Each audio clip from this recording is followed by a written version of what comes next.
Salam alaikum.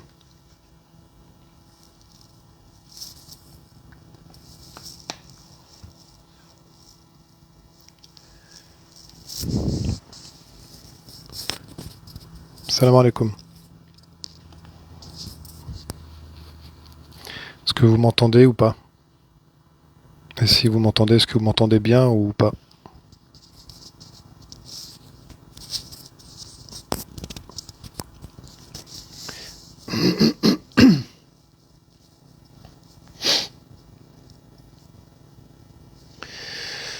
Ok.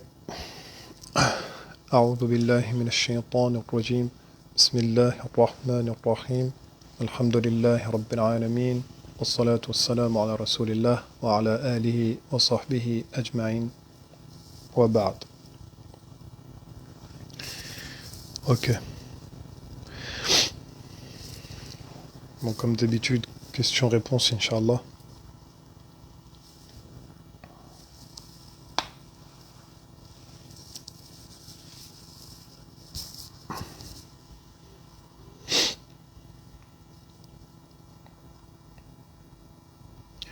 Donc vous pouvez commencer à poser vos questions, Inch'Allah, avec, par rapport aux sujets qui sont en lien avec la page. Donc, Rokia, interprétation des rêves, Tirasa, Hijama, profilage.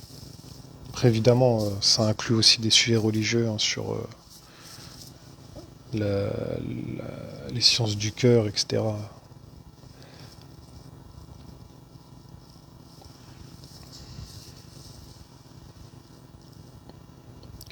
Alaykoum salam.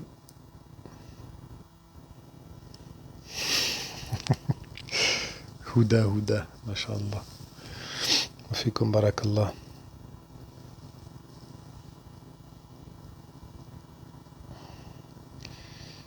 Nosema Dahib. Il faut le rêve en entier. Ça a plusieurs symboles, les oiseaux.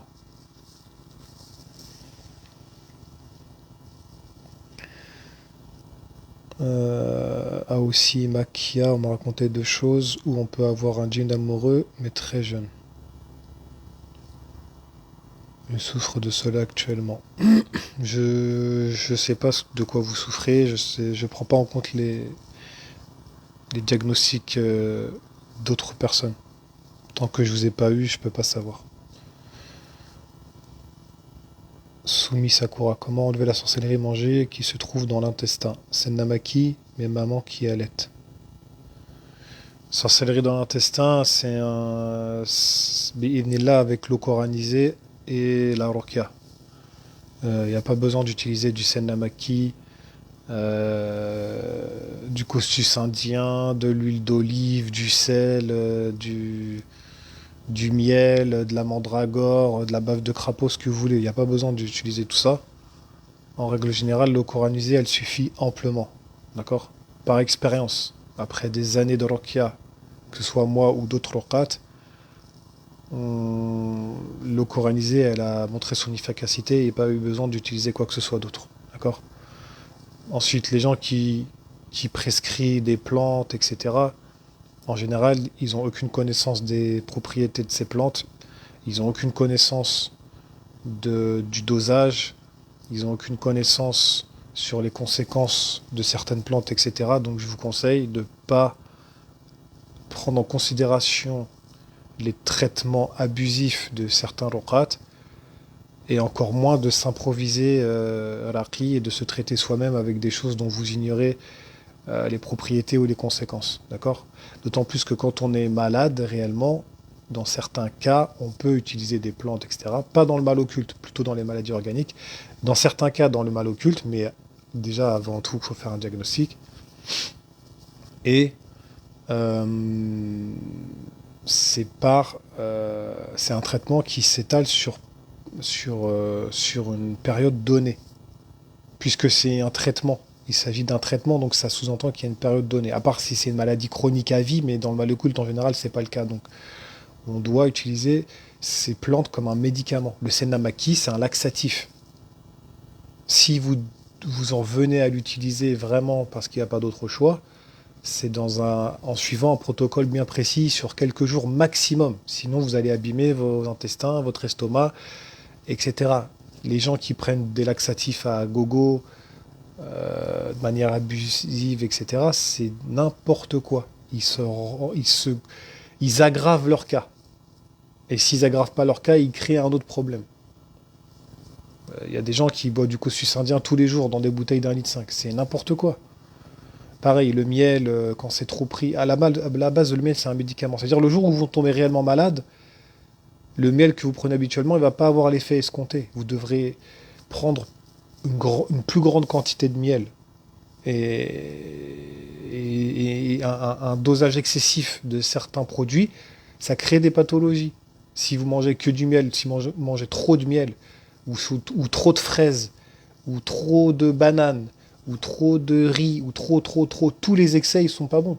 Il y a toujours un juste milieu, il y a un équilibre à respecter dans toute chose, que ce soit dans la religion, ça c'est sûr, mais même l'être humain, il doit respecter, au niveau de son corps, il a un équilibre à respecter entre le chaud et le froid, entre l'inflammation, l'humidité, entre les nutriments, etc. Il y a toute une histoire de balance. Bon, c'est un long sujet, je ne vais pas rentrer dans les détails, mais il y a un équilibre à respecter. Si vous prenez des produits de manière abusive, vous allez vous détruire la santé. C'est ça la chose à retenir. Donc ne prenez pas n'importe quoi, n'importe quand, et n'écoutez pas n'importe qui. Wallahu a'lam. Wa alaykoum salam à tout le monde. Bon, il y a eu plein de questions entre-temps, et vu que ça a sauté comme d'habitude. Alors, donc oui, à plus forte raison, si vous êtes enceinte, faites encore plus attention. Déjà, là, je parlais pour une personne normale, on va dire, mais quand une personne, elle a déjà des pathologies organiques, ou elle est enceinte, ou elle est assez âgée, ou etc., et c'est des précautions à prendre encore avec à plus forte raison. Camille, j'interprète pas les rêves ni aujourd'hui, ni hier, ni demain, Inch'Allah. À part à titre exceptionnel, en consultation privée, voilà, sans rentrer dans les détails. Mais j'interprète pas les rêves, ça c'est la base. Gardez ce fondement en tête, je n'interprète pas les rêves. Encore moins en live. L'attrape jeune dans un endroit sale. J'ai pas compris. Assalamu alaikum, j'ai rêvé d'une cérémonie de henné, que cela veut-il dire? Barakallahu fikoum. Le rêve, il n'est pas complet. Ça peut être organique comme ça peut être autre chose aussi. Mais je n'interprète pas. Alaykoum salam. Les djinns peuvent prendre toutes les apparences d'animaux ou quelqu'un. Haziza ou Haziza. Div ou DLV. Naam. Les djinns, ils peuvent prendre des apparences d'animaux ou de personnes. C'est l'expérience qui montre cela. Quand vous voyez des animaux qui vous parlent, c'est pas un animal. C'est un djinn qui a pris une apparence animale. D'accord? Pourquoi? Parce que le asl, c'est que les animaux, ils ont leur propre langage. Quand vous prenez le Coran, Allah dans Surat Al-Isra, il dit, alors les animaux, tout ce qui est dans l'univers, il fait le tasbih, mais précisément, Allah dans Surat Al-Isra, il a dit, voilà,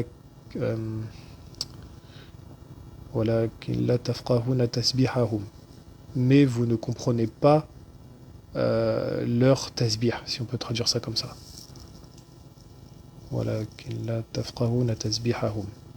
Mais vous ne comprenez pas leur tasbih. Voilà, sinon je vais traduire comme ça. Donc les animaux, ils ont leur propre tasbih. De la même manière que le prophète Sulayman alayhi salam, il pouvait comprendre le langage des animaux, dont les oiseaux. Et c'est mentionné dans le Coran. Donc les oiseaux, ils avaient leur langage à eux. Ils ne parlent pas avec le langage des humains. D'accord? Donc, si vous voyez un animal, un chat, un chien qui vous parle, c'est pas un animal, c'est un djinn. D'accord? Qui a pris l'apparence d'un animal. Après, il y en a peut-être qui vont dire c'est un djinn qui a pris possession du corps de l'animal, mais quand vous connaissez le sujet de la possession dans la ruqya, au niveau des humains, et au niveau de l'animal, c'est encore plus compliqué. Donc je ne vais pas rentrer dans les détails, mais un animal, il ne peut pas parler fluidement en langage humain. Ça, c'est pas un cas de possession. En général, c'est un djinn qui a pris l'apparence humaine. De la même manière qu'un djinn il peut prendre animal. De la même manière qu'un djinn il peut prendre l'apparence humaine et il peut même aussi prendre des formes qui n'existent pas, des formes moitié homme, moitié animal. Et il y a énormément de témoignages qui prouvent cela et ça a été repris, comme je l'avais déjà dit auparavant, dans les jeux vidéo, dans les films fantastiques, etc. Euh, et nous, donc, dans la charia, on a un hadith qui va dans ce sens. C'est un hadith rapporté par Abu Huraira. Bon, il y a 8 versions du hadith. Enfin, il y a plusieurs versions du hadith, mais concrètement, c'est rapporté par 8 compagnons. Les chaînes de transmission sont toutes faibles, à part celles qui sont rapportées par Abu Huraira, où on a une chaîne de transmission dans le recueil d'An-Nasa'i, où la chaîne elle est visiblement authentique. Il y a une version du hadith qui est rapportée dans Bukhari, mais Bukhari l'a rapportée de manière mu'allaq, en disant Waqala Uthman. Il y a Uthman Ibn. Alors j'ai oublié le nom, subhanallah. C'est pas Uthman, hein, le compagnon du troisième calife, c'est un rapporteur dans la chaîne de transmission du hadith. Donc il l'a rapporté de manière mu'allaq 2 fois, mais c'est pas une chaîne authentique. La version qui est dans Bukhari, la chaîne elle est pas authentique. La chaîne authentique elle est dans An-Nasa'i. Mais le matn il est similaire. C'est le hadith que vous connaissez tous, que Abu Huraira il a attrapé un homme qui volait la zakat 3 nuits de suite et à la fin il l'a relâché. Enfin chaque nuit il le relâchait jusque la 3e fois l'homme il lui a dit relâche-moi et je t'apprendrai quelque chose. Et il lui a appris à réciter Ayat al-Kursi et si la personne a récité Ayat al-Kursi avant de dormir, elle sera protégée. Quand elle la récite au réveil, elle sera protégée. Quand Abu Huraira il a rapporté l'incident au prophète sallallahu alayhi wa sallam, il lui a dit que sais-tu qui était ton ravisseur, ou enfin le voleur, quoi. Euh, Après, Abu Huraira il a répondu non. Bon, il y a plusieurs versions. Donc après, le prophète sallam lui a dit c'était un shaitan. Il t'a dit la vérité, bien que c'est un menteur. Sadaqaka wa huwa kadhub. Il t'a dit la vérité, alors que c'est un menteur, on va traduire comme ça. Donc il s'agissait d'un djinn qui a pris l'apparence humaine, d'après le commentaire de plusieurs savants. Donc il arrive donc effectivement que les djinns peuvent prendre des apparences autres que leur... En fait, on ne peut pas les voir sous leur vraie apparence, puisque Allah il a dit dans le Coran, il vous voit vous et sa tribu d'où vous ne les voyez pas. Donc nous, on ne peut pas les voir, mais eux, ils peuvent nous voir. Mais quand ils prennent des apparences humaines ou animales, on peut les voir. Mais ce n'est pas leur vraie apparence. Et ça, ce n'est pas tous les djinns qui ont la capacité de se transformer de cette manière. Ça, il faut savoir, c'est pas donné à n'importe quel djinn de se transformer quand il veut, comme il veut, etc. Et c'est pas dans leur avantage non plus dans certains cas. Puisque quand ils sont transformés en animal ou en humain, ils sont soumis aux lois physiques et chimiques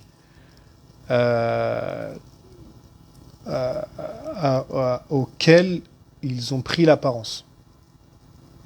Et ça fait qu'on peut les attraper, qu'on peut les tuer, etc. D'où le fait qu'Abu Huraira, il l'a attrapé, justement. Donc c'est pas forcément dans leur avantage dans tous les cas. D'accord ? Wallahu a'lam. Justement, je me souviens... Alors, c'était pour répondre à la question. Ensuite, Nosema, Daïb, je me souviens vaguement, je sais que j'étais en vacances avec des amis, je suis arrivé dans une chambre où j'ai trouvé un oiseau. On a dit les rêves, hop. Rêver de mourir dans un accident de voiture et voir la scène de la famille qui pleure, etc. Ouais, ça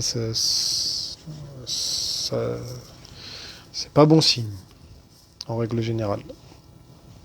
Oui, c'est vrai, ce qu'il dit que l'eau, j'ai aussi essayé qu'avec de l'eau.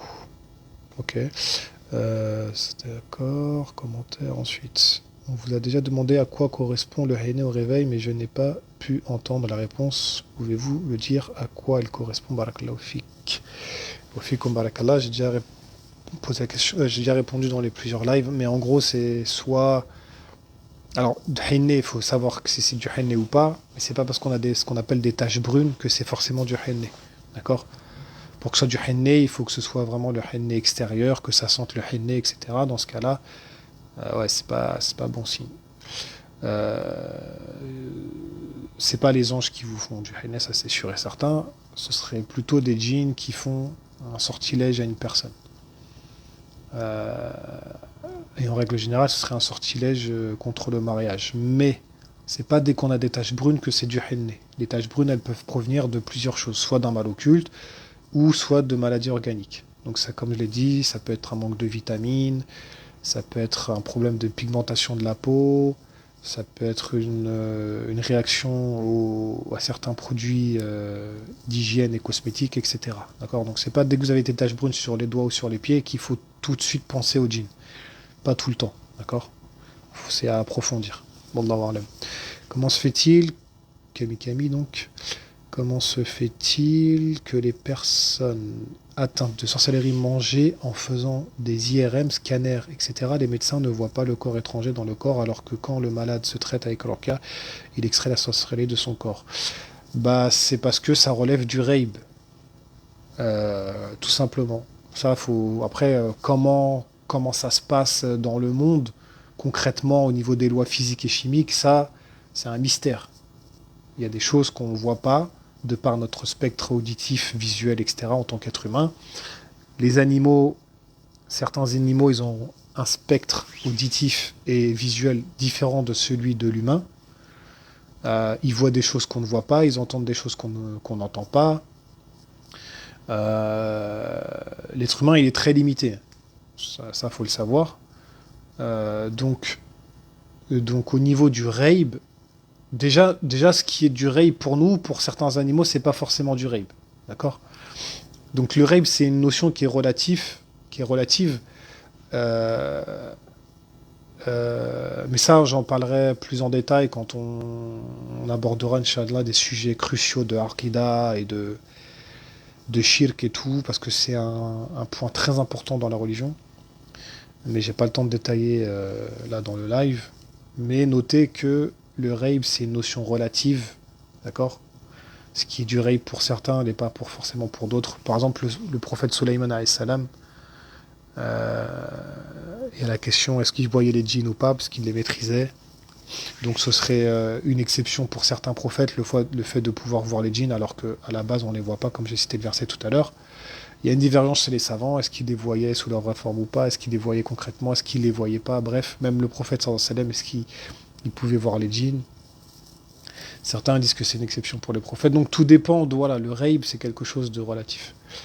Dans le cas de sorcellerie ou dans le cas plus généralement des mots occultes, comme ça fait partie du rape en grande partie, puisqu'il y a l'intervention dans beaucoup de cas des djinns, il faudrait qu'on fasse des études approfondies pour voir ce qui se passe, etc. Mais même en faisant des études, ce que vous voulez, avec le meilleur matériel possible d'imagerie, etc., vous ne pourrez pas voir certaines choses, parce que ça fait partie du rape.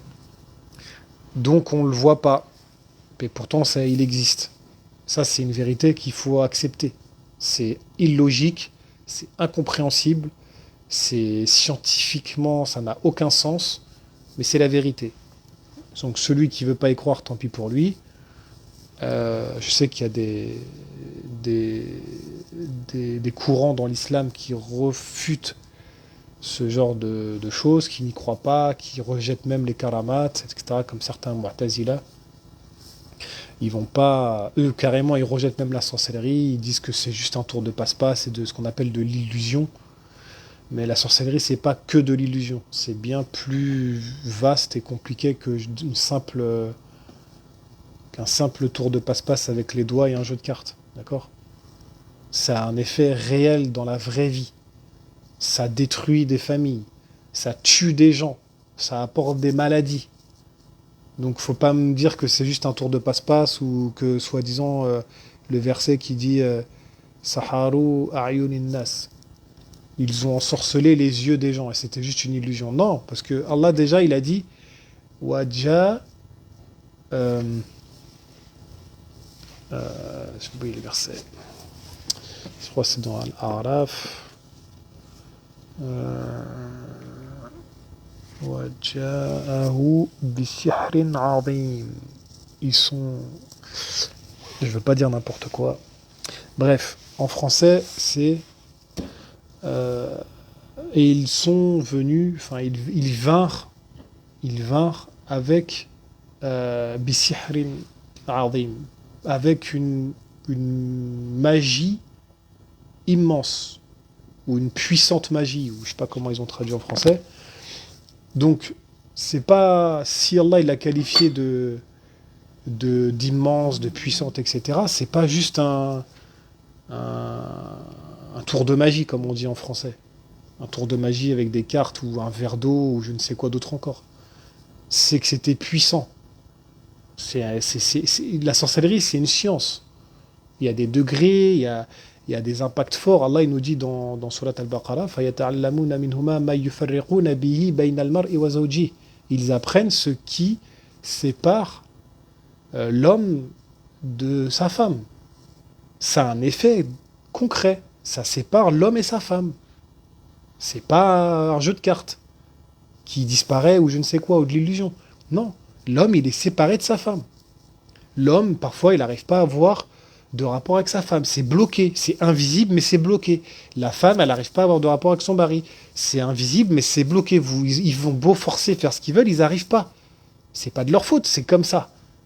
Donc, ils vont nous dire quoi, les Mu'tazila ou les autres? Que c'est faux, que c'est psychologique, qu'ils ont peur d'avoir des rapports parce que c'est des nouveaux mariés. C'est pas vrai. C'est-à-dire que toutes les personnes, tous les patients qui consultent pour ce genre de problème, ils se sont tous mis d'accord pour dire à tel moment, on va faire ci, on va faire.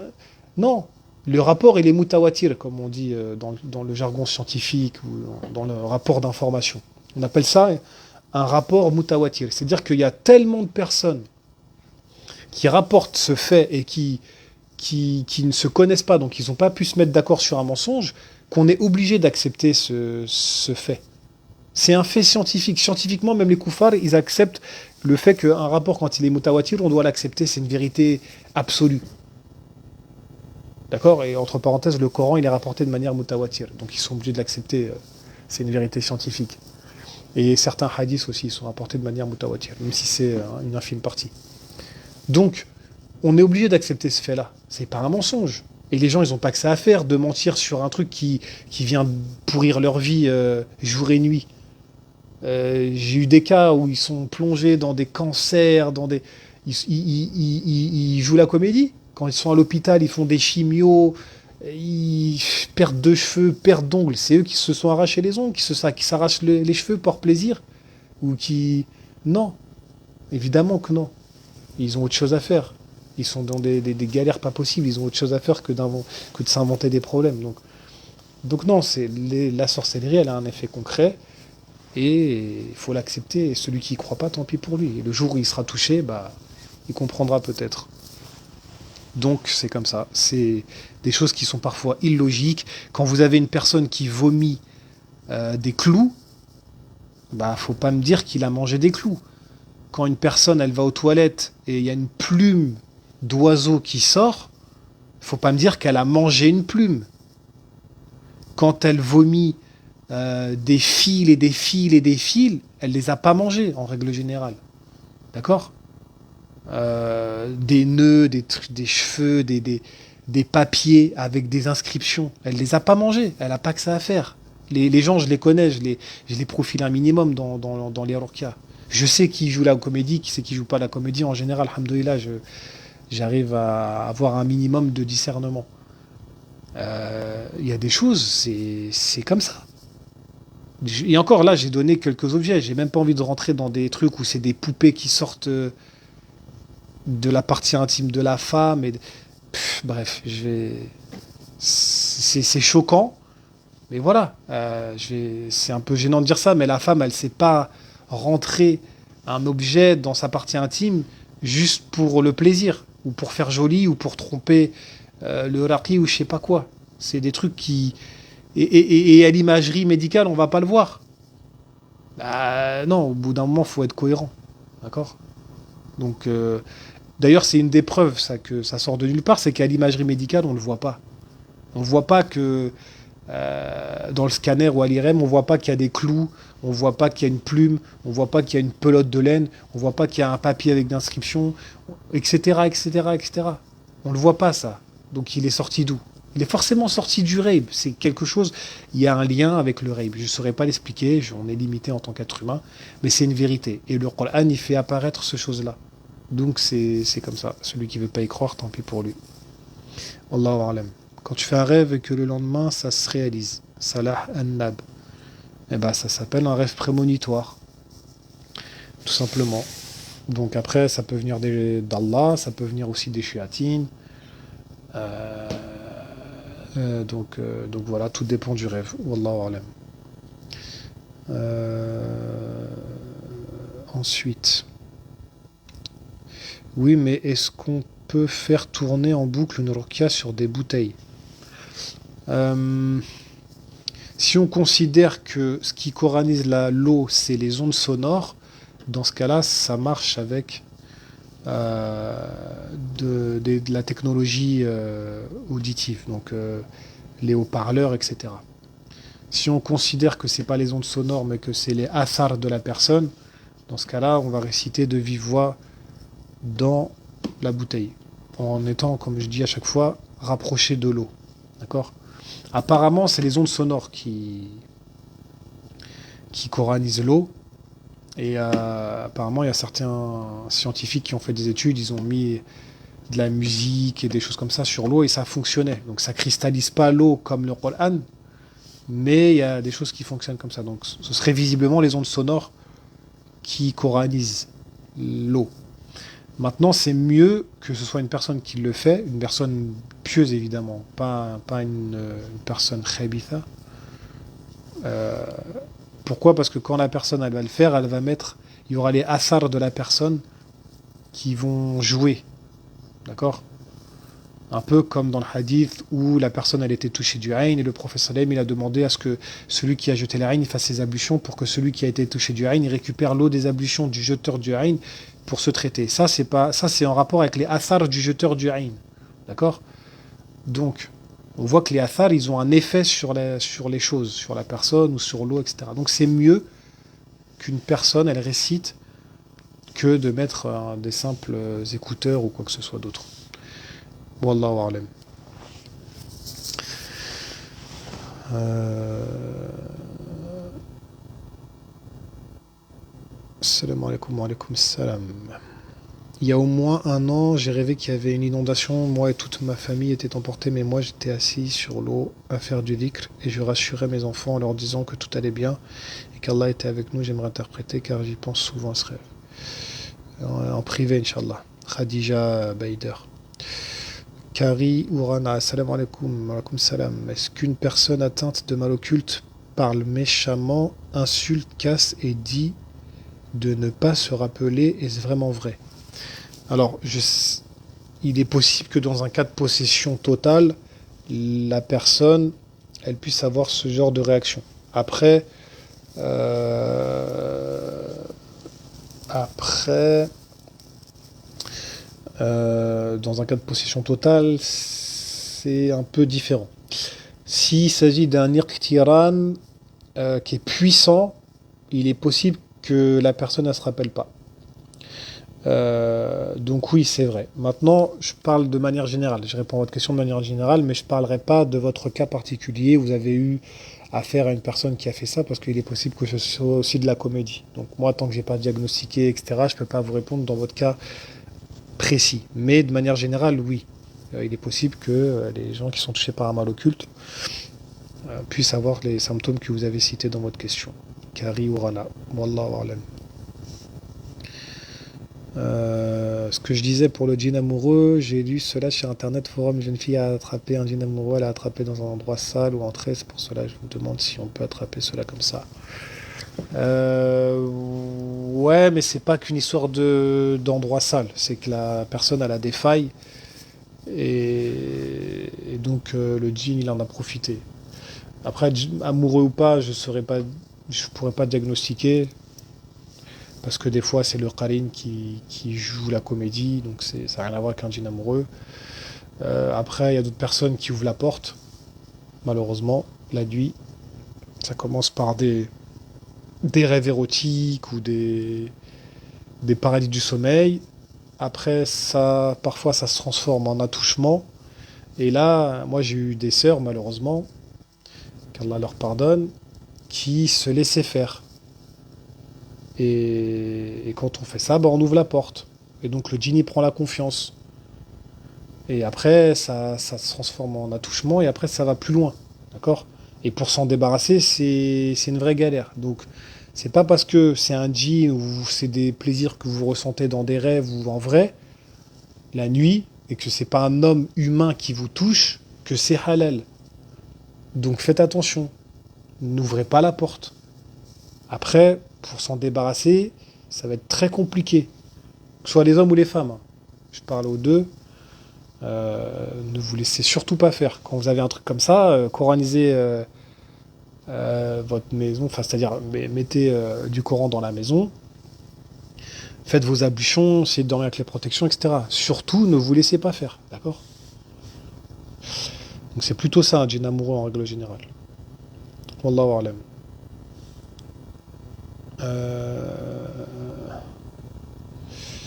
Comme salam à tous. Alors je rêve souvent de morts que je connais. J'ai l'impression qu'ils viennent me donner des conseils. Est-ce que c'est possible? Marwa RBH. Si vous prenez la vie d'Ibn al-Qayyim, c'est possible. Il y a une interaction entre la dunya et le barzakh. La vie de la dunya, donc la vie d'ici-bas, et la vie du barzakh, c'est la vie intermédiaire. Il y a des interactions parfois entre les âmes qui sont sur la dunya et les âmes qui sont au barzakh via les rêves. Donc c'est possible. Wallahu a'lam. J'ai une question finalement. Ah, Houda Houda, elle se réveille, mashallah. Est-ce que la tristesse montre une faiblesse qui revient parfois dans le tawhid? Ou en tout cas, quelle est la limite du raisonnable? Je renvoie au live sur les émotions. C'est-à-dire, la tristesse, ça fait partie de l'être humain, mais elle a ses limites. D'accord? Et si on est trop triste, bah, c'est forcément qu'on a une faille dans la foi, une faille dans le tawhid, etc. Donc, nos émotions, comme je le disais dans un live, elles sont encadrées par la sharia, il ne faut pas tomber dans les extrêmes, quelles qu'elles soient. Dans un hadith, il est rapporté que le prophète sallallahu alayhi wa sallam aurait dit, quand son fils il est mort, le cœur, alors de mémoire, hein, si je dis pas de bêtises, le cœur est triste, l'œil pleure, mais nous disons que ce qu'il plaît à Allah. C'est-à-dire qu'il est triste dans son cœur, il pleure de tristesse, parce que c'est toujours malheureux de perdre un être cher, en l'occurrence le fils, mais il ne dit pas des choses qui vont déplaire à Allah. C'est ce que vous appelez, vous, le limite du raisonnable, dans les paroles et dans les actes. C'est pour ça que dans un autre hadith, les femmes qui crient à l'enterrement, etc., qui s'arrachent le voile et tout, elles sont maudites. Parce que ça, c'est l'excès, justement, à ne pas franchir. Donc on peut être triste, mais on ne doit pas avoir un excès de tristesse. Wallahu a'lam. Est-ce que les rêves érotiques sont des rêves du shaitan ou des fantasmes ou autres, s'il vous plaît? Amen Hannashi. Très bonne question. Les rêves érotiques, soit c'est organique, soit ça vient de shaitan, soit ça peut même être une interprétation dans certains cas. Donc ça dépend. Les trois sont possibles. C'est pas forcément organique ou c'est pas forcément du shaitan. Donc les gens qui font des rêves érotiques, commencez pas à avoir peur ou à croire que vous êtes touché d'un mal occulte. D'ailleurs, j'ai une sœur là tout à l'heure, me disait que parmi les symptômes, c'était les rêves érotiques, et moi je lui ai dit que les rêves érotiques ne faisaient pas forcément partie des symptômes du mal occulte. Et je lui ai expliqué de la même manière, à peu près, un peu plus en détail. Donc les rêves érotiques ne sont pas des symptômes déterminants d'un mal occulte. Ça dépend le rêve érotique, ça dépend avec qui, ça dépend quand, ça dépend du profil de la personne, il faut voir les autres personnes. Donc ça peut être les trois. Je rentre pas dans les détails. Ensuite, Wallahu alam. J'ai rêvé dans un appartement plus petit que j'ai actuellement, mais il était beau, bien décoré, propre. Bon, il y a des gens, c'est des forceurs, comme on dit. Houda Houda. Aussi, peut-on n'avoir aucune firasa et la développer un jour quand même? Oui, bien sûr. La firasa, comme dit Ibn Qayyim, elle est liée à la foi. Et la règle générale, la règle de base, quoi, c'est plus la foi elle est haute, plus la firasa elle est haute. Wallahu alam. J'ai rêvé, je déménageais dans... Ensuite...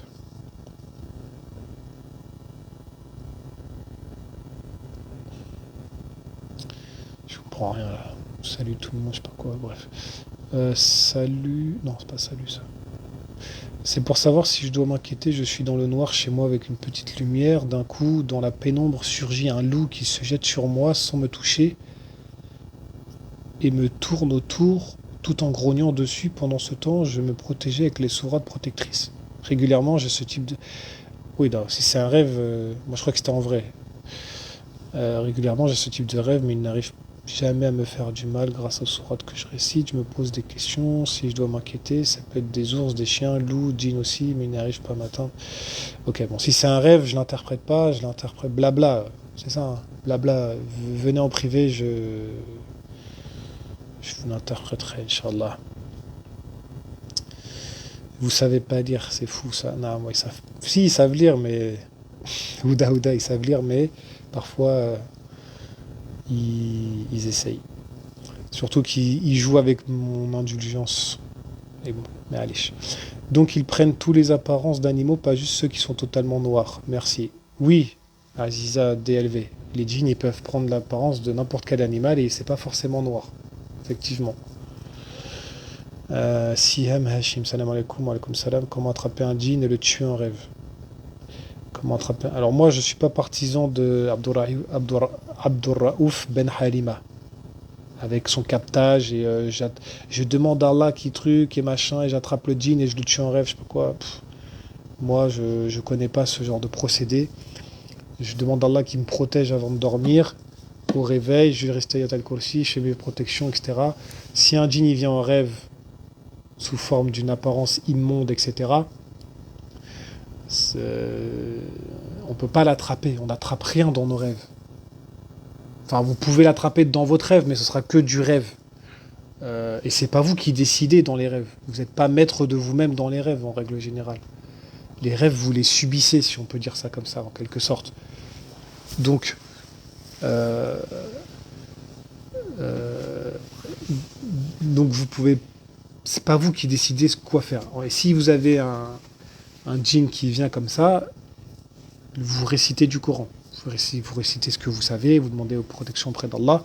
Et en général, le djinn, il va partir et le rêve va se dissiper, et vous allez vous réveiller, etc. Si c'est le paradis du sommeil, c'est un état entre le rêve et l'éveil, peut-être même un peu plus proche de l'éveil, tout dépend du degré de la paradis du sommeil.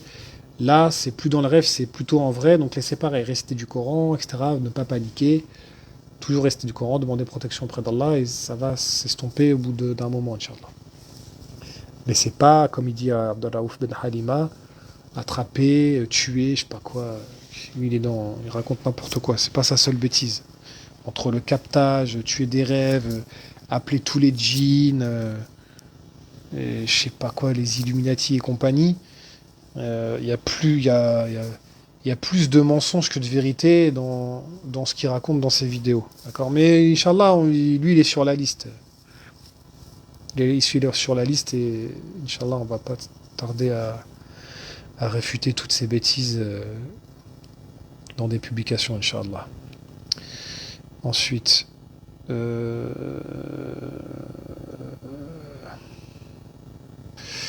Oula, je viens de vous entendre parler du henné au réveil. Je me suis réveillé avec du henné sur les pieds avec l'odeur du henné. Votre réponse m'a fait peur. Je suis atteinte d'un djinn amoureux. Je sais pas si vous êtes atteinte d'un djinn amoureux, Mina, mais en tout cas, c'est pas bon signe. Déjà, vous avez des brèches, il faut les combler, il faut se repentir, il faut purifier son environnement. Bref, je vais pas vous faire un diagnostic et tout ça, parce que ça c'est en consultation, mais voilà, c'est que il y a beaucoup de choses à régler. Wallahu a'lam. Ensuite, salam alaikum, j'ai fait un rêve bizarre et j'aimerais bien en avoir interprétation, mon frère.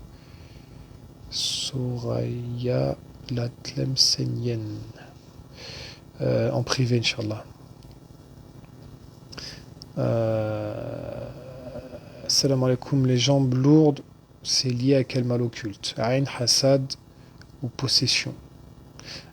Parce que quand je me fais ruqya, je ressens mes jambes plus légères. Une fois que j'ai vomi, puis le soir, si je fais un cauchemar, que je me vois manger, par exemple en rêve, je vais ressentir mes jambes lourdes, c'est dû à quoi? Asmadina. Alors, dans le mal occulte, il n'y a pas que le aïn, le hasad et la possession, il y a d'autres choses, hein. Donc les jambes lourdes, ça peut être irkiran, ça peut être possession, ça peut être possession partielle, ça peut être... euh, alors, si vous vomissez, il doit y avoir probablement un sortilège. Si ensuite, dans le rêve, vous mangez de la sorcellerie, ça peut être plusieurs choses. Faut venir en privé, Inch'Allah. Mais ça peut être donc dû principalement, pour faire bref, à la possession et ou à de la sortilège. Ensuite, Wallahu alam. C'est normal, c'est occulte, et ce qui est occulte est caché. Oui, si on prend la définition du mot français, ce qui est occulte, c'est occulté, donc c'est caché. Naam. Salwa Ayoub. Salam alaikum wa rahmatullahi wa barakatuh. Wa alaikum salam wa rahmatullahi wa barakatuh. Juste pour vous dire que je suis reconnaissante envers Allah et vous-même d'avoir croisé votre chemin, spécialement le frère Issam avec qui j'ai échangé, qui a été une cause pour certains bienfaits que j'ai mis en place dans ma vie. Qu'Allah vous accorde la réussite ici dans le là, ainsi qu'à votre famille. Amin. Wa yakum. Salam alaikum. J'ai rêvé qu'on m'a arraché les dents. Fadi. Bon, en général, ça c'est des rêves faciles. Est-ce que c'est vrai qu'on annule un sihr en le brûlant? Alors, attention à ça. Dans le passé, on pouvait annuler un sihr en le brûlant. Je parle d'expérience là, je parle pas selon le Coran et la Sunna, je parle avec l'expérience. La base, c'est que moi je demande toujours aux gens que quand ils trouvent un sortilège, de mettre des gants, faut pas le toucher directement, de préférence, parce que ça peut avoir des répercussions aussi après sur la peau, etc. Ça dépend comment le sortilège il a été fait, mais pour avoir le maximum de protection, on met des gants et ensuite on met le sortilège dans de l'eau coranisée pendant 1 heure à peu près. On va dire 1 heure en moyenne, ok. Une fois que c'est fait, alors tout dépend après de la nature du sortilège. Est-ce que c'est un papier, est-ce que c'est des fils, est-ce que c'est du métal, est-ce que c'est de la poudre, est-ce que c'est des cailloux, machin, bref. Dans tous les cas, vous mettez le tout dans une bassine d'eau coranisée. Vous laissez 1 heure et ensuite, toujours avec vos gants, vous voyez comment le sortilège il est fait. S'il y a des papiers pliés, vous les dépliez. Et vous récitez du Coran, vous récitez les 3 dernières sourates du Coran en boucle pendant que vous défaisez les plis ou les nœuds. Ou... Tout ce qui est nœud, faut les enlever. Tout ce qui est pli, faut déplier. Tout ce qui est scotch, faut l'arracher. Faut essayer de dénouer tout le sortilège que le sorcier s'est pris la tête à faire. Et ensuite, quand c'est fait, soit vous brûlez la chose, ou soit vous l'enterrez à l'abri des regards indiscrets. Mais que une fois que vous avez mis l'eau coranisée et que vous avez démêlé tout le sortilège. Si vous ne faites pas ça, si vous ne mettez pas l'eau dans l'eau coranisée, vous n'allez pas annuler forcément le sortilège. Et parfois, il y a même des sorciers qui ont des techniques qui font que, parce qu'ils ont eu vent que pour annuler un sortilège, il fallait dénouer ou brûler, etc. Donc qu'est-ce qu'ils ont fait? Ils ont rajouté une option dans leur sortilège qui fait que quand il est brûlé, soit ça le déclenche justement, ou soit ça amplifie les symptômes. Donc, pour éviter de tomber dans ce piège-là, il faut toujours mettre le sortilège dans l'eau coranisée au préalable. Donc, pour répondre à votre question, oui, dans certains cas, un sortilège, il peut être annulé en le brûlant, mais comme les sorciers connaissent la technique, il faut toujours mettre dans l'eau coranisée, quoi qu'il en soit, et le brûler par la suite, ou l'enterrer à l'abri des regards indiscrets. Wallahu a'lam.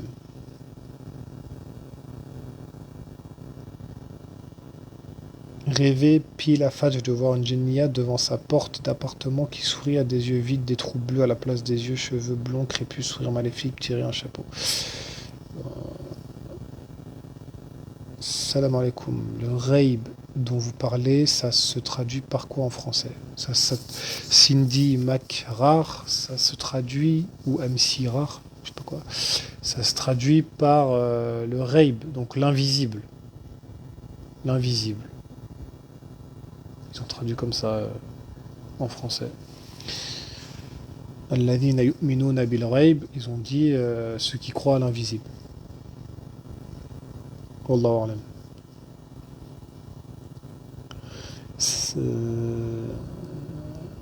Ensuite, du coup, j'ai failli m'endormir mi-sommeil et je me suis réveillé pour prier. Debia Nasri. Ouais, il y a des djinns qui sont. C'était un djinn. C'était pas un rêve, je pense. C'était réel ou c'était à moitié paralysie du rêve. Enfin, comme vous dites, la mi-sommeil, mi-réveil. Donc ouais, faites vos protections et purifiez votre maison, Inch'Allah. Mais si c'est les ondes qui ont un effet dans l'eau, alors tout dépendrait du tajwid, non? Or, ce n'est pas le cas. C'est le yaqin et les paroles en elles-mêmes, non? Oui, Houda, c'est ce que je disais tout à l'heure. Si c'est le raqi qui récite dans l'eau, il y aura les athar du raqi. Donc ça inclut là le yaqin, les paroles en elles-mêmes, avec la salive, le fait de postillonner, etc. C'est pour ça que c'est plus impactant. C'est pour ça que moi je préconise toujours de le faire soi-même. Il faut que c'est mieux de coraniser l'eau avec une personne de vive voix, etc. Maintenant, au niveau des ondes, ça dépend pas forcément du tajwid, mais c'est vrai que le tajwid. Alors, déjà, il y a une divergence sur le tajwid. Est-ce que c'est obligatoire ou pas de rester? Certains savants disent que c'est pas obligatoire, certains savants disent que c'est obligatoire. Donc déjà, il y a une divergence. Mais évidemment, après, sans parler du tajwid avec les règles et tout ça, la runna, idra, mirfa, idhar, qalqala, etc. Sans parler de toutes les règles de tajwid à proprement dites, même si on n'applique pas les règles de tajwid, ce qu'on doit appliquer dans la règle de tajwid, c'est la prononciation. Il ne faut pas faire d'erreur quand on prononce les versets. Parce que, comme je l'avais dit dans un live de mémoire, parfois une lettre peut changer le sens du verset. Et j'avais donné l'exemple de la sourate al-Fatiha, où il y a même beaucoup d'imams, malheureusement, des imams arabophones en plus. Donc ça, c'est le comble, qui font l'erreur dans la Fatiha. À la fin, ils disent, au lieu de dire wala dhalin avec un bod, qui signifie les égarés, ils disent wala dhalin avec un bod. Et ça change le sens, puisque ad-dhalin, ça vient de dhilal. Dhilal, c'est les ombres, l'ombre, l'ombrage, etc. Et par exemple, si vous prenez Surat An-Nisa, ceux qui sont caractérisés par l'ombre, c'est les gens du paradis. Donc, si vous dites voilà dhalin dans la Fatiha, vous êtes en train de demander à Allah qu'il ne vous mette pas parmi les gens du paradis. Donc là, c'est carrément le sens opposé. Donc vous voyez, des fois, avec une lettre, ça peut changer le sens du verset complètement. Et c'est dangereux. Donc c'est pas forcément appliquer le tajwid, si on prend l'avis des savants qui disent que le tajwid n'est pas obligatoire, donc c'est-à-dire avec idram, nun, sakina, tanwin, etc., où il faut soit faire irfa, soit faire idhar, soit faire idram en fonction des lettres, yarmaloun, etc. Si on n'applique pas ces règles-là, au moins, réciter correctement les versets du Coran avec la bonne prononciation des lettres. Sinon, on peut tomber dans même de la mécréance. Si vous faites une erreur parfois dans... Il y a par exemple, Asa, Asa Rabbukum. Quand Allah dit il se peut que votre Seigneur. Il se peut donc, Asa, c'est avec un signe. Si vous dites Asa avec un Sod, là ça va vous changer le sens. Parce que Asa c'est le bâton. D'accord? Donc des fois pour un petit son, vous changez complètement le sens du verset. Donc il faut faire attention. Sans parler après dans un nahou, là, dans les règles de grammaire, euh, si vous faites A, I, ou vous vous trompez, des fois ça change aussi le sens. Donc il faut faire attention. Si par exemple dans Surat Fatir, Allah dit Innama yakhshallaha min ibadihi ulama. Donc certes, ceux qui craignent Allah parmi ses serviteurs, ce sont les ulama, les savants. Si vous dites, parce que là dans le verset c'est Innama yakhshallaha, donc on traduit donc après donc avec la fin du verset, ceux qui craignent, certes ceux qui craignent Allah, ce sont les savants. Mais si vous dites Innama yakhshallahu, là vous faites dire que c'est Allah qui craint les ulama. Et ça c'est du kufr. Donc juste par rapport au fait que vous avez dit hu à la place de ha, eh ben vous faites une catastrophe. Donc faire attention, faites très attention. Il faut faire attention. Ça peut arriver évidemment, on fait pas exprès hein, des fois de faire un ha à la place du hu, i, etc. Ça peut arriver. Si on le fait pas exprès, c'est différent, d'accord? Comme Allah dit de Surat Al-Ahzab, vous ne serez pas interrogé pour ce que vous faites par erreur ou par oubli, mais par rapport à ce que vous faites, par rapport au fait que les cœurs ont fait délibérément, d'accord? Et à la fin de Surat Al-Baqarah, Rabbana la tu'akhidna in nasina aw akhta'na. Oh, notre Seigneur ne nous prend pas, c'est-à-dire ne nous châtie pas par rapport à nos oublis ou à nos erreurs. Et dans un hadith, il est rapporté qu'Allah il a exaucé l'invocation. Les invocations qui sont citées dans les 2 derniers versets de Surat Al-Baqarah. Donc quand on fait les choses par erreur ou par oubli, c'est différent. Allah il peut excuser. Mais on essaye au maximum de s'appliquer dans la prononciation du Coran. Wallahu a'lam. J'ai rêvé que je déménageais. Non. Limite, je vais croire que c'est un logiciel automatique qui envoie des messages continuellement. L'Ahrash Karim, le fameux L'Ahrash Karim. Salam, ça va? Salam, alhamdoulilah, et toi? Comment se défaire de l'envie tout en l'étant pas intentionnellement? J'ai pas compris la question, Akhi Karim L'Ahrash. Comment se défaire de l'envie tout en l'étant pas intentionnellement? Il faudrait que tu me reformules la question, Inch'Allah. Salam alaikum, Fatima. Harut et Marut étaient-ils des anges ou des rois en rapport au mot Al-Malakain? Il y a divergence chez les ulama. Est-ce que c'était des anges ou pas? Parce qu'ils disent qu'un ange, il peut pas enseigner la magie, etc. Vous ouvrez l'état facile et vous verrez les divergences. C'est un peu long à expliquer. Donc, il n'y a pas de réponse tranchée, il y a qu'il y a une divergence. Certains disent que c'est des anges, certains disent que c'était pas des anges. Après, il faut regarder plus en profondeur pour trancher, et même si vous tranchez, ça va pas forcément faire disparaître la divergence. Wallahu a'lam. Et les cauchemars? Non, je rigole.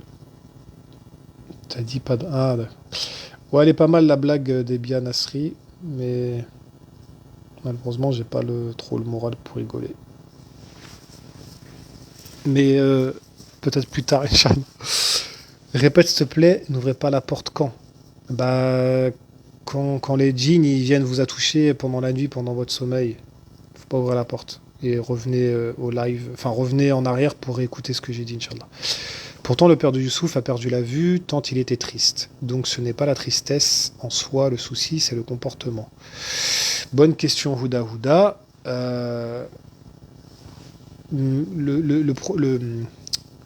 Le père de Youssouf, donc Yaqub, alayhi salam, il a perdu la vue. Euh, Est-ce que c'était parce qu'il pleurait tout le temps? Dans tous les cas, si on admet donc qu'il a perdu la vue par rapport au fait qu'il pleurait, euh, c'est, c'était pas un excès de tristesse. Il n'a pas, il a pas commis un excès au regard de la charia. Parce que, d'ailleurs, il le dit, face à Barat Jamil, donc belle patience, il patientait. Même s'il pleurait, il patientait. Donc c'est comme dans le hadith que j'ai cité tout à l'heure. Même s'il pleure, il n'a pas dit des paroles de coufre, il n'a pas commis d'excès, il n'a pas mal agi, il ne s'est pas rebellé contre Allah, il a accepté l'épreuve, il ne s'est pas rebellé contre le qadar, etc.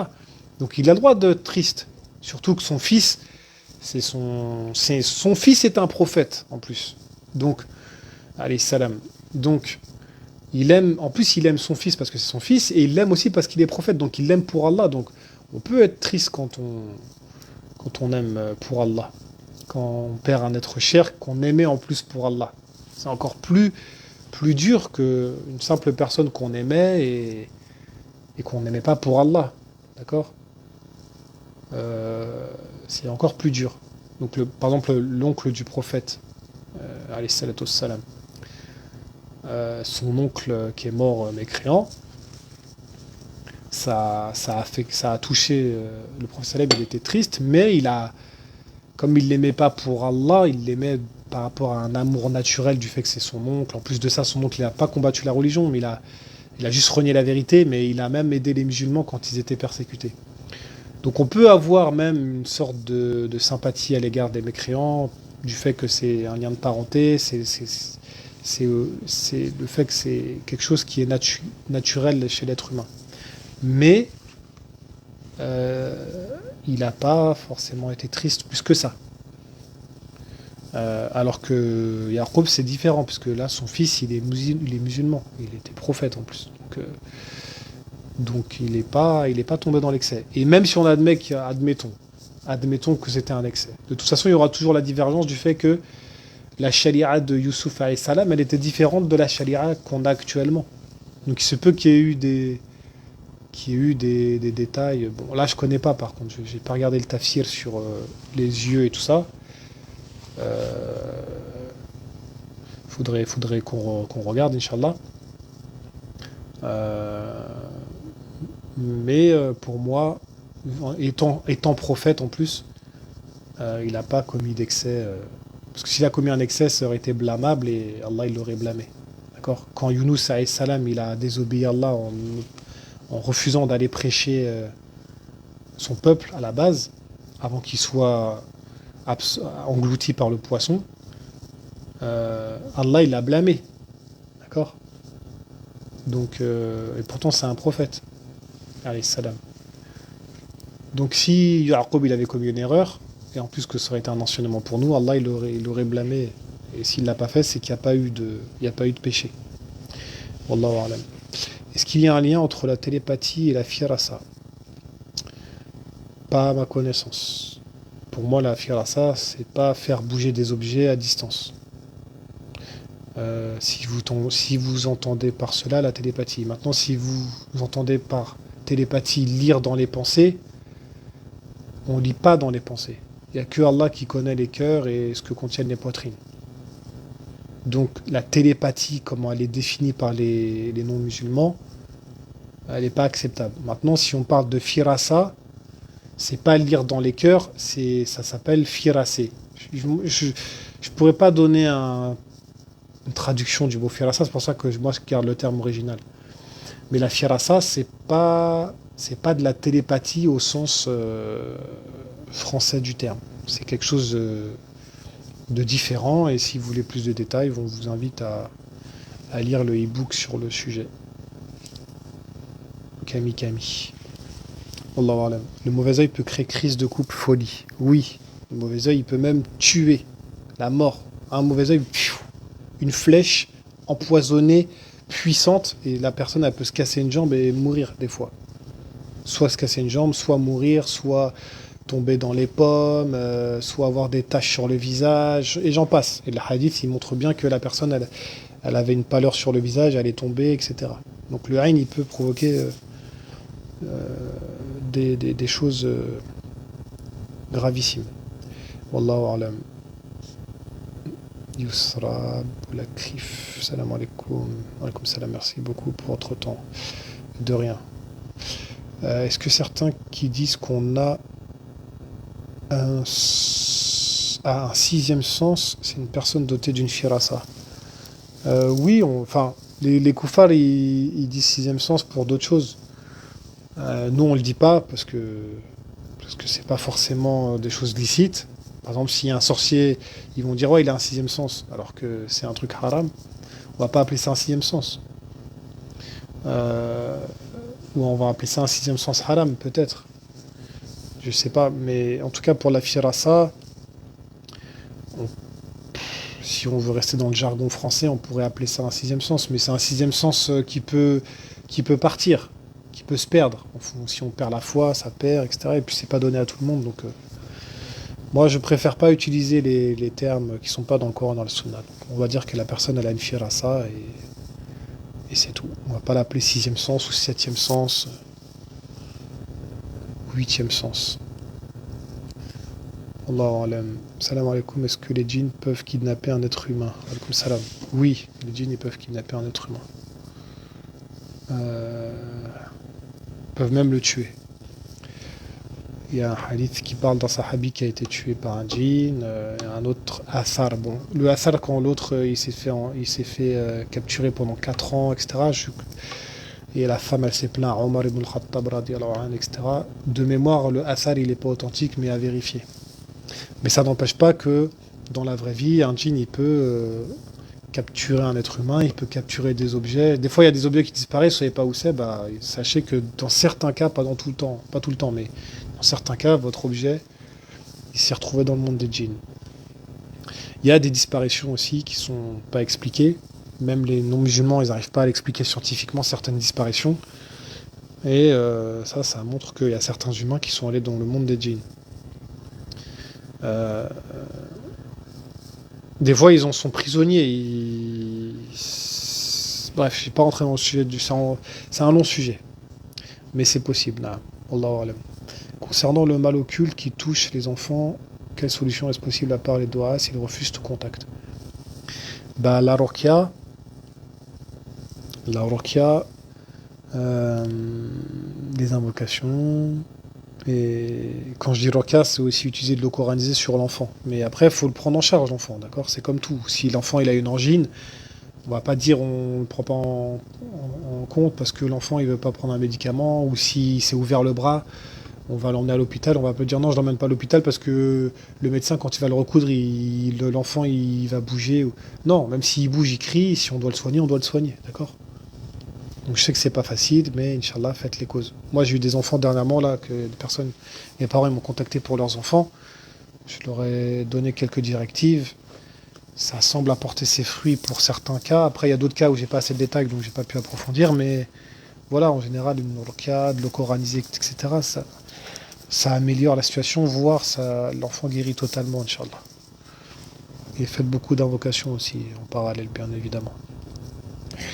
Wallahu alam. Les pannes d'électricité, ampoules qui sautent, oui, ça peut être des djinns, si c'est ça votre question, des bias Nasri, ça peut être des djinns.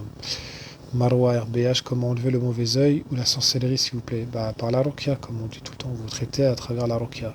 Si vous voulez consulter, vous prenez en consultation sur le site ou sur la page en messagerie privée. Les lézards qui arrivent au plafond, balcon au Maghreb, c'est quoi la question? Est-ce que c'est des djinns, c'est ça? Ça peut être des djinns si c'est des djinns qui ont pris l'apparence d'un lézard, mais ça peut être tout simplement des lézards, tout simplement. Faut pas avoir des djinns partout non plus, d'accord? Euh, Ensuite.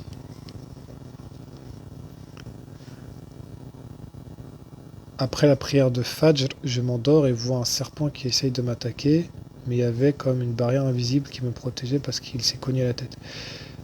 Les gens qui disent ça là, vous parlez en vrai ou vous parlez en rêve?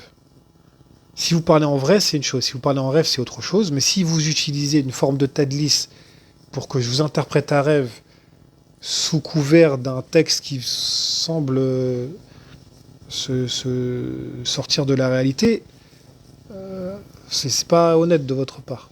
Donc, si vous avez un rêve, dites-le. Et Inch'Allah, si j'arrive à l'interpréter, que j'ai le temps, et que, etc., etc.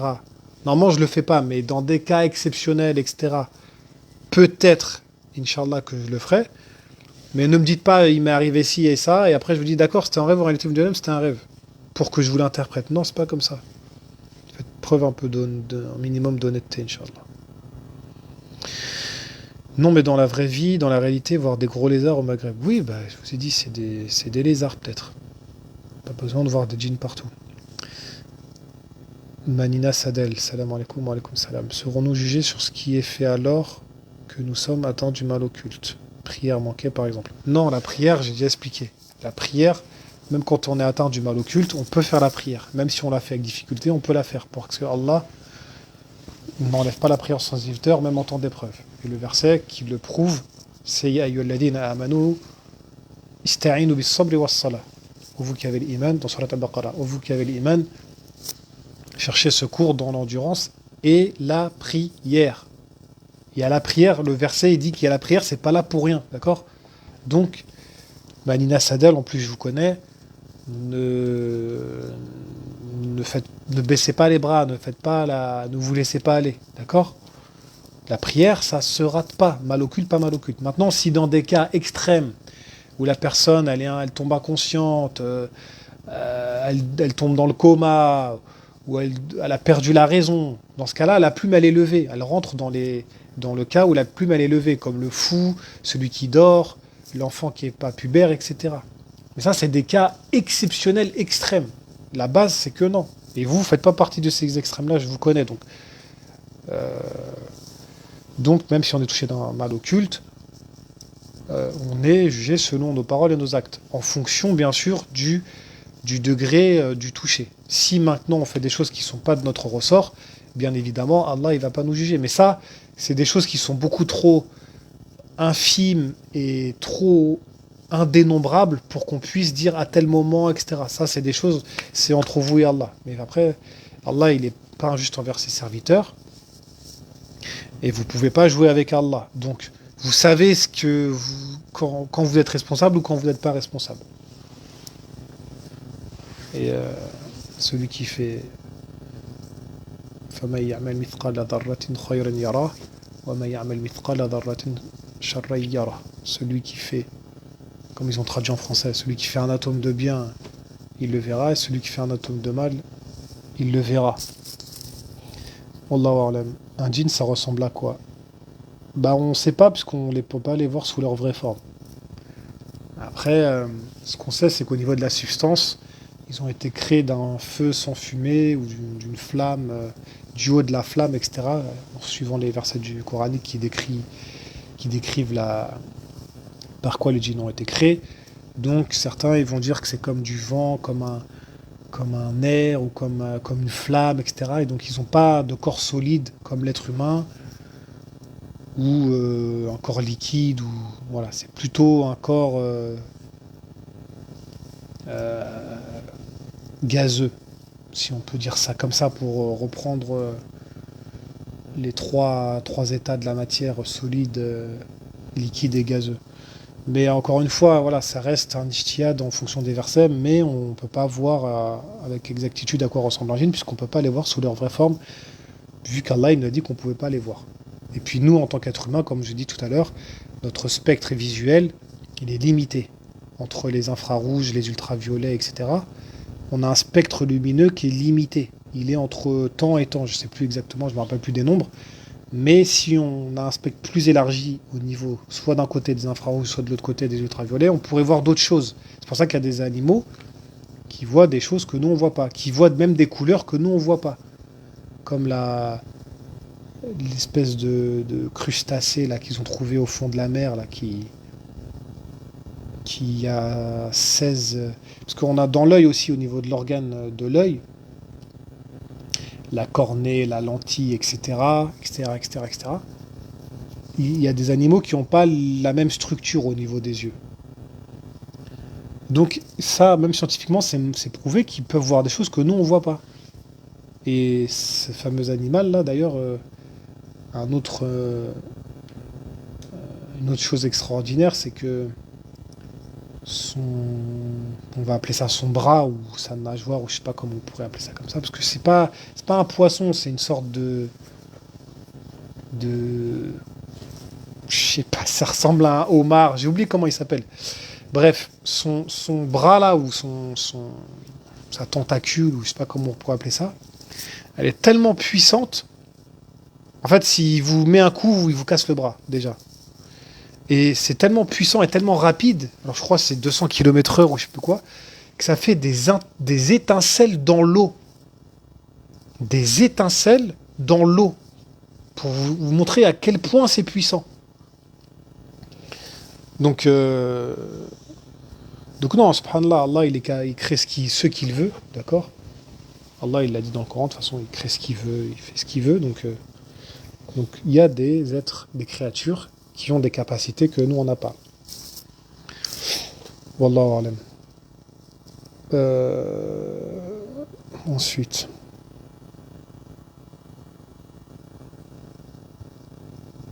Comment dégager une bonne aura et comment avoir un domicile qui dégage une bonne aura. Chez certaines personnes, quand je vais chez elles, leur foyer est tellement paisible. Bah, c'est parce que elles ont une personne de foi et que leur environnement il est pur.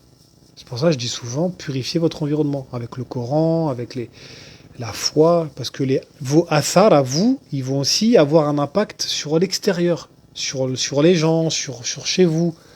Parce que chez eux, c'est propre. C'est propre matériellement, mais c'est propre spirituellement. Et ils n'ont pas de Qurana, ils n'ont pas de Shayatin dans leur maison, etc. Donc l'ambiance, elle est différente, elle sera lumineuse, paisible, etc. Vous allez chez d'autres personnes qui sont pas pieux, qui sont dans les péchés, leur maison, elle est infestée de Shayatin. Ils peuvent avoir un château, ou un palais, ou une villa, avoir de l'argent, les meilleurs tapis, les meilleurs canapés, mais vous sentez les ténèbres, et vous sentez une saleté. Parce que, voilà, c'est le côté spirituel qui va pas. Donc c'est un peu, pour avoir une bonne aura, il faut être parmi les gens de la foi, tout simplement. Et qui dit gens de la foi, les gens de la foi, ils ont une hygiène de vie. Hein. C'est pas juste ils ont la foi. Les gens qui ont vraiment la foi, ils ont une hygiène de vie. Leurs paroles et leurs actes, ils sont orientés d'une manière à ce que eux, ils sont lumineux, autour d'eux, c'est lumineux, leur foyer, il est lumineux. Quand ils parlent avec des gens, ils ont un impact lumineux, si on peut dire ça comme ça. Donc voilà, la règle, c'est d'être parmi les gens de la foi. Wallahu a'lam. Alors, Karim, il est revenu avec une autre chose. Mis à part al-bakhour, est-ce que les autres bonnes odeurs huiles essentielles dérangent les djunns?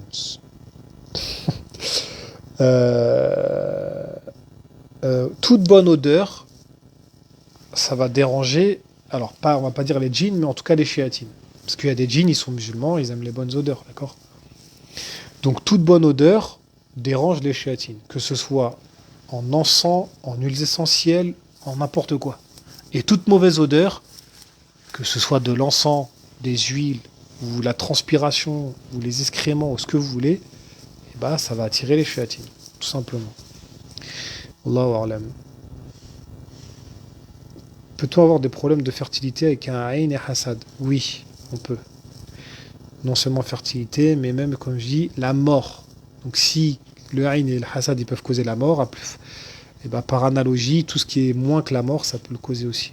Après, fertilité, ça peut, oui, ça peut, mais en général, les cas que j'ai, enfin que nous avons plutôt, on va pas dire j'ai, parce que je suis pas le seul, c'est lié à des djinns ou à la sorcellerie. Mais oui, effectivement, le Ain al-Hasad, il peut causer aussi des problèmes de fertilité. Mariam Talla, Wallahu alam. Amlouche Zitouna Oudrar. Mashallah, le nom. Salam alaikum, alaikum salam. S'endormir au téléphone et réussir à discuter en dormant et à n'en avoir aucun souvenir. Qu'en pensez-vous? Faut voir. Est-ce un cas de mal occulte selon vous? Jazakallahu khairan. Ça peut être un mal occulte, euh, mais il faut avoir plus de détails. Il faut avoir plus de détails, wallahu alam. Mais ça peut être un mal occulte. Après, tout dépend de la parole, etc. Mais il faut plus de détails. Ensuite, le mauvais œil peut donner le dégoût de rentrer chez soi et flemme, ménage maison part en ruine, tout se casse, s'abîme comme le couple, accident de voiture, enfant renversé, couple se déchire, ensuite on va... Jalouse veut piquer le mari. Non, mais faut pas psychoter. Là, vous me sortez toute une ribambelle de symptômes et de catastrophes. Faut pas tout mettre dans le même sac. Accident de voiture, oui, accident de voiture, ça peut être lié au Ain et ça peut ne pas être lié au Ain. Après, jalouse qui veut piquer le mari, voilà, faut pas tout mettre, insulte, enfant, malade. Là, vous mettez tous les maux du monde dans le sac, Ain. C'est pas comme ça. Le Ain, il peut causer plein de méfaits, mais si vous parlez de votre vie personnelle, il faut voir en détail. C'est pas tout, vous pouvez pas tout mettre sur le dos du Ain. Allahu alam. Salam alaikum salam. Des personnes très sociables qui attirent les envieux, cela se répercute sur elles par des blocages, des fatigues intenses. Comment se protéger? Barakallahu fikou. Barakallahu fik. Wa fikum barakallahu Marayan.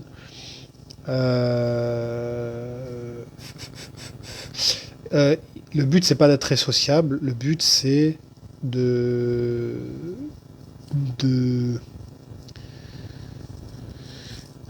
Bon, on va pas rentrer dans les détails, mais voilà. Si vous êtes très sociable, ne soyez pas sociable avec n'importe qui. À la base, il faut être sociable avec les croyants. D'accord? Ensuite, si vous attirez les envieux, c'est que les envieux, ils sont pas croyants. Donc, quand je dis croyants, ils sont pas croyants, donc ils sont pas musulmans, mais ça peut être aussi des musulmans qui sont pas pieux. Donc, si vous voyez que ces musulmans-là, ils ont un impact négatif sur vous, vous éloignez, tout simplement.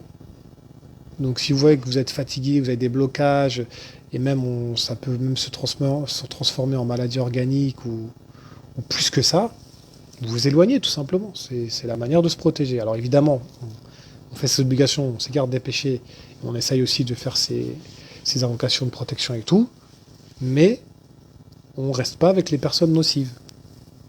Allah ne vous demande pas de vous jeter dans les épreuves. Donc si vous voyez que les gens ils sont mauvais, ils ont un impact mauvais sur vous, vous éloignez tout simplement. Ça fait partie des causes de protection. Wallahu alam. Est-ce que les djinns peuvent se venger d'un raqi? Oui, ils peuvent. Le rendre aveugle ou autre. Ils peuvent le rendre aveugle, ils peuvent même le tuer. Wallahu alam. Yusra Boulakrif. Pouvez-vous nous donner des astuces pour faire fuir les djinns? Le Coran dans la maison, Surat al-Baqarah de préférence, rester en état d'ablution, faire ses protections et évidemment la base, accomplir ses obligations et s'écarter des interdictions. Ça fait partie des plus grandes astuces pour reprendre votre terme, pour faire fuir les djinns, ou du moins pour que les djinns ne vous atteignent pas. Wallahu alam. Comment différencier des blocages dus à un mal occulte à des épreuves qui durent dans le temps qu'Allah nous a donné? Il faut regarder les autres symptômes. Si vous avez des symptômes d'un mal occulte, c'est que c'est un mal occulte. Si c'est juste des blocages, il faut regarder, il faut faudrait vous profiler. Qu'est-ce que vous faites dans la vie, etc. pour voir si ce qui vous arrive comme épreuve, c'est pas dû soit à vos péchés, ou à des gens, à votre entourage, ou ça peut être des épreuves qu'Allah il vous donne tout simplement. Faut approfondir. Ça dépend. Wallahu alam.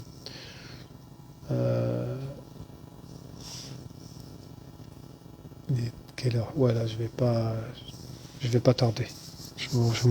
Par contre, je vois pas le temps passer à chaque fois à se prendre là. Je vais pas tarder, Inch'Allah. Encore deux, trois questions et on y va, Inch'Allah. Salam alaikum, alaikum salam. Est-ce que les tics ou tocs liés au visage signifient une possession? Type, yeux qui écarquillent à outrance sans raison, bouche qui rentre sur elle-même, ou qui ressort à l'extrême. Je connais une personne qui a ça et ça me fait un peu peur et me donne une mauvaise sensation. Barakallahu fikoum. Alaikum salam, ça. C'est qui? Sandra Hamadi. Oui, ça peut être possession, ça peut être irkiran, tout dépend. Ça peut être aussi de la comédie, mais normalement, si c'est pas de la comédie, c'est lié au mal occulte. Donc, soit la possession, soit un irkiran. Donc voilà, Wallahu alam, wa fikum barakallah. Salam alaikum, salam. Après avoir fait une rokia pendant 3 jours, tous les soirs en écoutant le Coran, je me suis mis à rôter toute la journée. C'est quel genre de mal occulte? Barakallahu fik, akhi, Sam. Ça peut être le qarin ou ça peut être de la sorcellerie. Ah, il faut approfondir. Wallahu alam, wa fik barakallah. Voilà, c'était la dernière question, je crois, non? J'ai un problème avec mon téléphone ou c'était la dernière question? Je crois que j'ai un problème avec mon téléphone. Ah ouais, ça a défilé comme pas possible. Ah ouais, il y a tout ça comme question. Ouais, j'aimerais bien répondre à vous tous, mais je vais me faire je vais me faire gronder par le co-admin.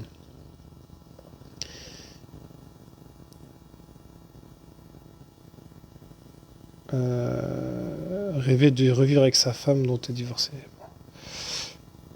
Salam alaikum, akhi, j'ai rêvé que j'avais beaucoup de poils sur le cou. Wa musta'an, ya Rab. À la mosquée lors du sermon et au début de la prière, que veut dire avec le hoquet, l'héros avec de l'air qui sort? Ça peut être le qarin ou du sihr, à approfondir. Wallahu alam. Comment vous interprétez le fait d'être réveillé à l'entrée du Fajr par une voix qui nous appelle par notre prénom, une voix d'un parent vivant mais pas à la maison? Ça peut être un djinn. C'est pas un ange. En général, c'est les djinns qui œuvrent comme ça. Les anges, ils œuvrent noblement. Donc, vous n'êtes pas un prophète, donc normalement, c'est pas un ange. Wallahu alam. C'est la lettre Dod qu'il faut prononcer, c'est ça? Naam, fama, hijabi. Dod. Bod. Il n'y a pas le son Z qui vient se mélanger au bod, dans le bod. Donc c'est bien bod. Voilà, bolin. À la mosquée lors de ce moment, j'ai une voisine. Alors, il y a une voisine qui m'envie et veut me piquer mon mari. Elle m'a dit, Inch'Allah, on te le pique. Bah, elle peut faire de la sorcellerie, ça. C'est pas du rien, forcément. C'est ça doit être une sorcière, peut-être. Elle a un tété serré sorcière.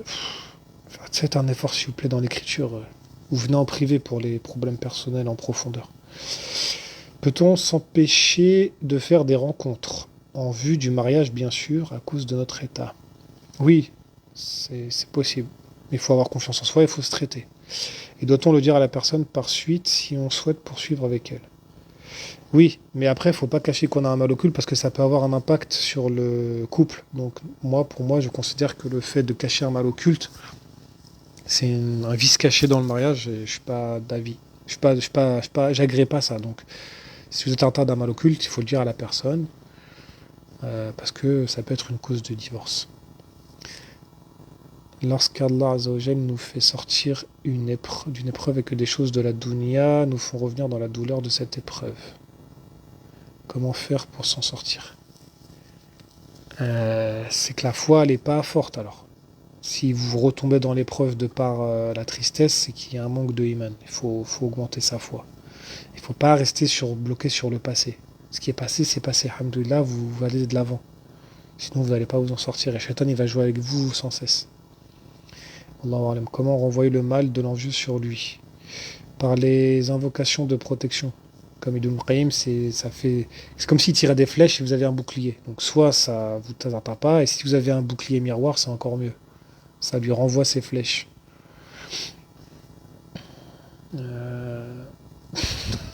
Ouais, grave. Les gens ont espoir qu'on leur interprète leurs rêves. Naam, grave. Amin. Comment elle sait ça, Ouda Ouda? Ah oui, parce que je l'ai dit, d'accord. Ne pas lui souhaiter juste sans prémunir en demandant la protection d'Allah face à cette personne.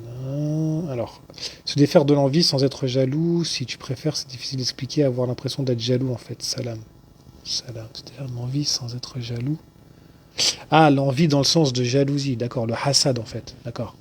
Donc se défaire du hassad sans être un hassid, je reformule ta question, si tu préfères, c'est difficile d'expliquer, avoir l'impression d'être jaloux en fait. Bah, faut se retenir. Non, faut pas tomber dans le hasad. On se retient. C'est un djihad nafs à faire sur soi. Des fois, on voit une personne, elle a un truc, on a la haine. Non, on se reprend, on retient son âme, on se laisse pas avoir par le hasad. Parce que le hasad, c'est une maladie grave du cœur et c'est imiter Iblis. Donc, faut pas. Parce que ce qui a aussi euh, alimenté l'orgueil d'Iblis, enfin le fait qu'il est tombé dans la mécrance, etc., c'était aussi en partie le hasad.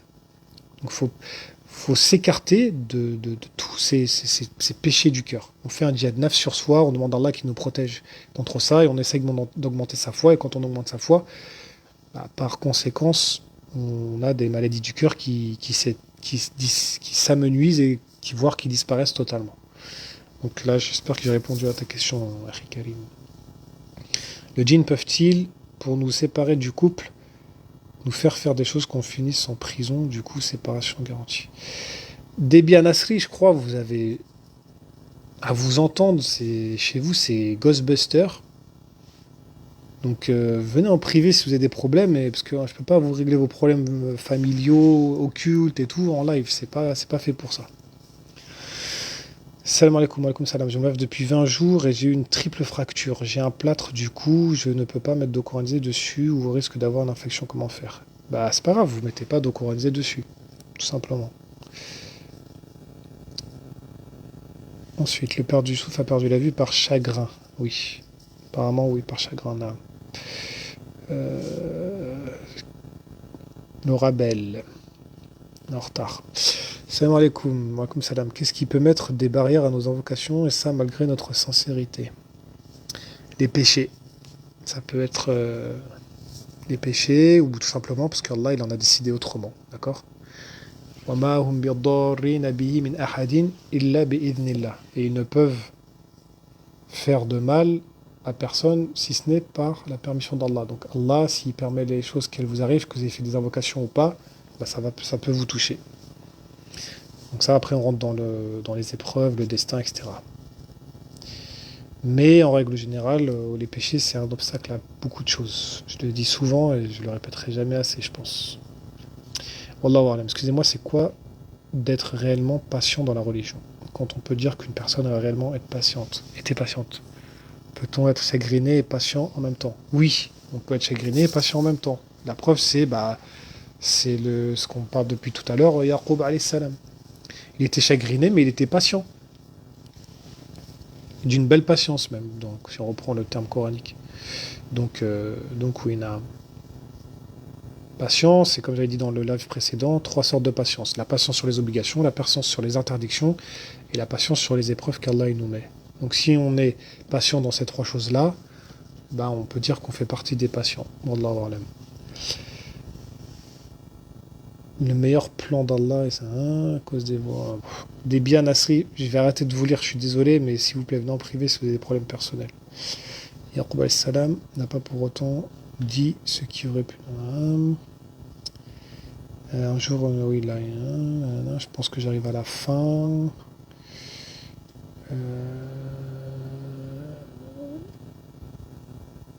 Je crois que je vais couper Triangle des Bermudes. C'est aussi le monde des djinns, je crois, parce qu'il n'explique pas la dépiration des avions. C'est possible. C'est à approfondir, mais c'est possible. C'est comme je viens d'arriver, j'entends le mot firasa. C'est quoi exactement, s'il vous plaît, barakallahu Wafikum barakallahu alaykum salam. Rajab Ben Hadda. Si vous voulez savoir ce qu'est la firasa, je vous invite à aller sur le site internet et à télécharger les e-books qui parlent de la firasa, tout simplement.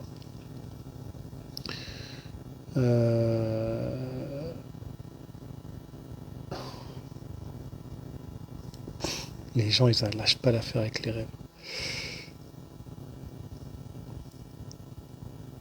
Salwa Ayoub, j'ai pas eu l'impression que c'était un rêve. Bah, vous m'écrirez en privé et je vous répondrai, Inch'Allah, si c'était pas un rêve. Excusez-moi de ne pas avoir précisé, pas de souci. Salam, mon frère, je fais souvent des rêves où j'ai de douleurs aux genoux, de pouvant plus. Oh là. Fikum barakallah, man nasadel. Alaykoum salam, Abdelwahid.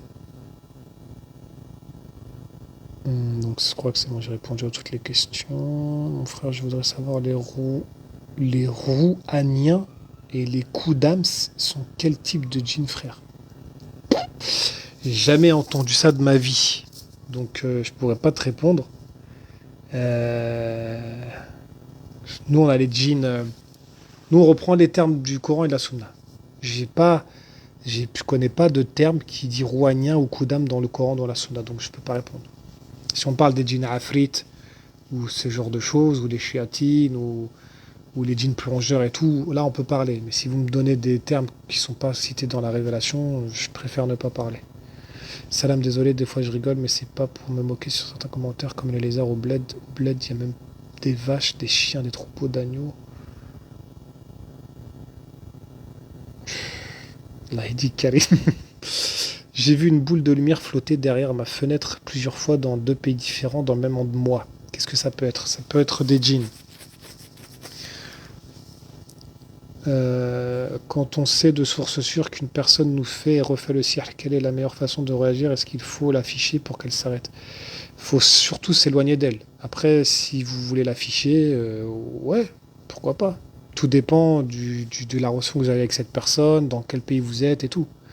Moi, personnellement, j'ai aucune pitié pour les Sahirines. Donc, si j'en attrape et que je suis dans un pays qui me permet de l'attraper juridiquement parlant en toute légalité aux yeux de la charia, j'ai aucune pitié. Wallahu alam. Je recontactais une ancienne amie à qui je ne parlais plus car je soupçonne depuis que je suis tombé malade et aujourd'hui ça fait 2 mois que je tombe sur une grosse araignée chez moi. Peut-être je suis parano mais je sens un truc bizarre. Wallahu alam. J'ai vu une boule de lumière en étant réveillé. Oui, ça peut être un djinn. Ce truc, j'ai oublié, Salwa Ayoub. Euh,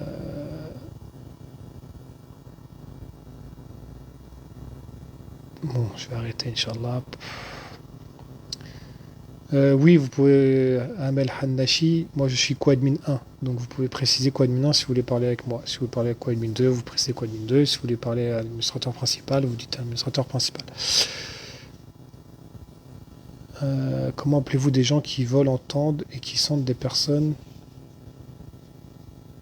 Ça, c'est la firasa rossab, mais j'ai pas le temps de détailler, je vais couper le live, donc on répondra une autre fois, Inch'Allah.